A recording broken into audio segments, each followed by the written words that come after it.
Takto zakrieš tvoje vačky pod očami bez toho, aby si ich zvýraznila. Vačky nie sú kruhy, takže toto sa rieši trošičku inak. A ja ti poviem, ako na to. Takže v prvom rade ráno si dáš masku pod oči. Tá ti tvoje očné okolie krásne hydratuje a hlavne zmenší tvoj opuch. Ale ak ráno nestíhaš, tak použij niečo chladné, napríklad ľad. Ľad má za úlohu taktiež zmierni tvoj opuch. No a teraz, ak ich stále máš, tak ich poďme zakryť make-upom. Najväčšia chyba dať korektor na celý vačok. Ten robí bohužiaľ to, že ti ho zosvetlí, takže ti ho nezakrie, ale zväčší. Pozri sa, ako to dopadlo. Tvoj vačok sa iba presvetlil a zvýraznil. Ale čo fyzika hovorí je, že ty môžeš skryť jeho hranu. Keď skryješ tento tieň, tak z 3D vačku spravíš 2D.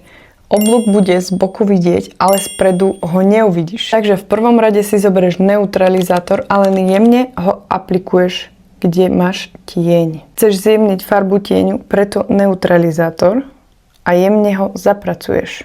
Potom aplikuješ korektor, ale taktiež iba tam, kde je tieň a jemne zapracuješ.